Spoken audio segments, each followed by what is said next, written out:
kenn du ko ci def. Ousmane ñëw rek ngeen. kenn du ko ci def. lan la lool. kenn du ko di def. position moo taxoon ñu koy attaqué de. waaye ba mu yegsee ñoom ñëpp a daw. Samba moom Ousmane ni ki tey jii ci visite de travail bi nga xam ne doon na ko amal ci école police ba daal dina fay teew nag ci teewaayu maître Bamba Cissé mais Ousmane yëpp na maître Bamba Cissé nag. xaritam la. nee na ko doo def démonstration sax de lacrymogène daa dugg ci biir siège bi te fekkoon xamut loolu ndax mbir yi bu daan am tribunal la ko daan fekk Bamba del ñam ci lacrymogène ndax ëllëg boo ko bëggee sànni nit ñi nga xam lacrymogène nu mel.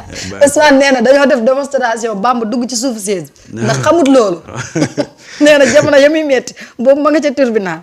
gis nga maître Bamba yow tamit ñamaaleel tuuti ci lacrymogène ndax ëllëg soo ñu ko bëggee sànni nga xam ne. waaw affaire dafa saf. ndeysaan. mais tey jii laata ñuy ñëw ci discours bi gis nañu teewaayu Ousmane foofu noonu te bi muy door discours am moom Ousmane dafa ne dafa toog guddi génn pour doxantu guddi gi di xool nee na bi mu demee ba côté Colobane mu gis benn intervention nee na ak sedd bi ak yépp mu gis ay policiers. ndeysaan nee na mu wàcc waxtaan ak ñoom. ndeysaan mu ne dafa mu xam ne ñii coono bi ñuy daj quand même pour la sécurité de ce pays. et c'est vraiment important. te loolu nekk ci moom de. vraiment mu ne moom dafa toog ba guddi mu génn pour xool gis ni daal seen taxawaay dafa am solo dans Samba. mais c'est important xam nga ces visites de Ousmane Sonko là. Ousmane est en train de redorer le blason de ces institutions là. parce que nag ci jamonoy Macky Sall dafa jëloon institution yooyu doon ko utiliser ñuy dal ci kaw Ousmane di dal ci kaw askan billaay ñu demoon ba askan wi am beneen bët bu mu doon xoolee institution yooyu. Ousmane est venu pour à réparer image boobu nga xam ne moom la sénégalais amoon te Macky Sall moo ko fi defoon. te Marieta xam nga lan moo ci gën a daw yaram. mooy lan. Moussa génneel ma vidéo bi ñuy def simulation. entre les forces de l'ordre et les jeunes. boobu la. ñu def ko tey 3 février. 3 février la ñu taaloon la bombe Adji Sarr pour attaquer Ousmane Sonko. nga dëgg ba jeunes yi wàccoon ci mbedd mi doon défendre Ousmane. c'est pas hasardeux. des années après ñu ñëwaat ce même 3 février là Ousmane ma ñu jëloon ay forces de l'ordre ñuy dal ci kawam tey Ousmane moo nekk ak ñoom ñuy defaraat taxawaayu penc mi pour xool nan la ñuy ñoŋalee ñi nga xam ne ñoom ñooy suñu force de l'ordre. cey yàlla. tu vois un peu. yàlla du juum. déedéet xoolal xale yaa ngi nii. ndeysaan xam naa ne bu toogee ndeysaan. xelam day di dem seetaan sori. ak ña fa toog yëpp seen xel day sori ci les événements yi amoon février mars. Marieta, nous avons un beau pays et un bon pays. Mais des gens à un certain moment donné pour des intérêts personnels ont voulu mettre une bombe dans ce pays-là. Ousmane aujourd'hui est en train de recoudre les morceaux yi xam ne ñoo fissuré woon. Ousmane est en train de redorer le blason de ces institutions-là. C'est important. Parce que nag ñun ñi nekk tey ci institution yi. moo xam muy justice moo xam muy police moo xam muy gendarmerie. kenn mënu leen génne ci Sénégal. déedéet. ndax suñuy mag ak suñuy rakk ak suñuy papa ak suñuy nijaay ñoom ñoo fa nekk. Ces institutions ont toujours incarné les valeurs de la République au vrai sens du terme. Mais quelqu'un est venu pour son intérêt propre. mu utiliser une partie de ces institutions-là pour ñu dal ci kaw population bi ba à un certain moment donné population bi ak ces institutions-là se regardaient en chien de faïence. ce qui devait pas se faire waaye Ousmane li mu gëm ne Sénégal benn la te ñun ñëpp ko war a defar Ousmane ci loolu la nekk. barki démb bi mu toogee ak l'union des magistrats du Sénégal. nit ñi génn di xataraayu parce que xam nga nit ñooñu toujours lan lañ doon véhiculer que Ousmane n'a jamais respecté la justice Ousmane mooy xotti warma justice Ousmane mooy xotti daraja justice ba bëgg a dëkkal Ousmane fu mu dëkkul. Cette rencontre entre Ousmane et l'union des magistrats a montré que Ousmane son problème ce n'est pas l'institution en tant que telle mais les gens qui sont à l'intérieur ñooñu la doon fustiger seen démarche.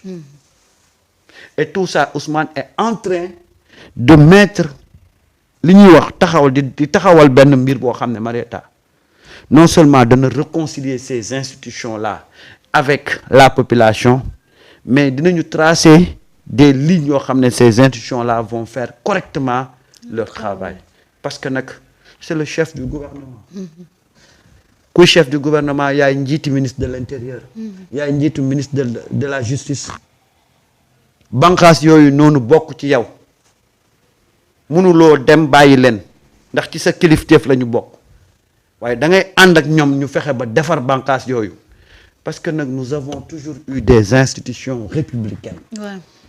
Marieta Sénégal ak lu mu jafe-jafe mosaan am Sénégal li nekk chance am mooy suñu institution yi nous avons des institutions républicaines.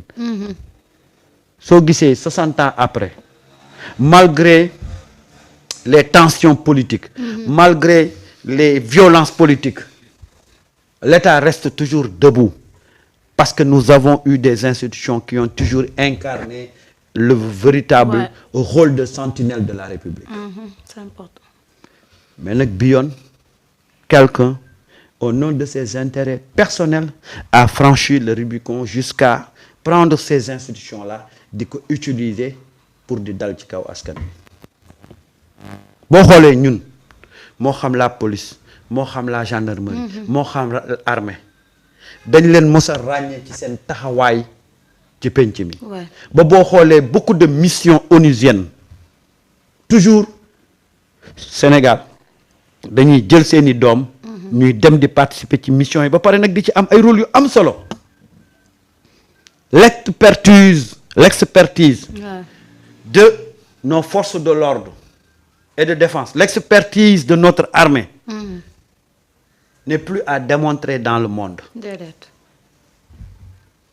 loolu moo sauvé suñu état loolu moo tax Sénégal continuer état yam di dëgër ba tey képp ku ñëw nag bëgg toujours di garder cette posture là da ngay defaraat li nga xam ne moom mooy suñu penc mi Marieta nous avons eu des cadres de la police de l'armée à tous les niveaux tey le général Tani bi nekk Niger il a été formé ici. Ah bon? waaw général Tani bi nekk Niger il a été formé ici à Thiès tey moo nekk Niger ak yeneen cadre yoo xam ne ñu ngi ci seen dëkk nekk ci armée bi nekk ay gradés ils ont été formés ici combien de fois on a eu des missions de la police ñuy dem des pays comme ay Darfour di commander les opérations de sécurisation de ces pays-là nous avons tout dans ce pays-là tout soo demee tey suñu force de l'ordre yi ak suñu armée dem nañ mission bu nekk ci àdduna ak lu mu compliqué dañ leen di solliciter tey foo mënti dem ci mission onusienne da nga fay gis des Sénégalais ñuy représenter dignement l'Afrique di représenter dignement le Sénégal justice nous avons des juges qui ont été siégés dans les instances yi gën a ngand ci àdduna yu gën a ngand ci àdduna ay CPI yi ngay dégg nii ay yeneen ak yeneen donc ñun nous avons tout le temps eu la crème des crèmes mais les politiques yi fi jaar ñoo bëggoon désacraliser ces institutions là mais ñun dañu nekk référence ci justice dañu nekk référence ci force de défense et de sécurité dañu nekk référence ci armée dañu nekk référence ci professeur université yi fu nekk ñu nga fa ci àdduna ak yeneen domaine mais dañoo dem ba politique dafa jël yàq ba nga foog ne Sénégal yëpp ñoo bokk ñoom lañ jël def leen ci même sens ça et c'est ça aujourd'hui tey moi je dis que Ousmane aujourd'hui est en train de faire un travail extraordinaire li jëm ci suñu institution yi jëmmalaat leen joxaat leen crédibilité bi war. surtout Mais et c'est important. tegaat leen ci li nga xam ne moom mooy seen mission ci penc mi. et ça c'est important. ñi nga xam ne nag dañoo bëggoon jaxase Ousmane. waaw ak institution yooyu. peine perdue. peine perdue. peine perdue. te Ousmane. tey nag dem na école de la police. def nañ fa ay démonstration mais également def na rencontre avec les autorités pour que les questions de fond. surtout la corruption. ñu toog foofu. xaaral ma may régler la ci ko. Ousmane ndekete corruption dafa yàgg.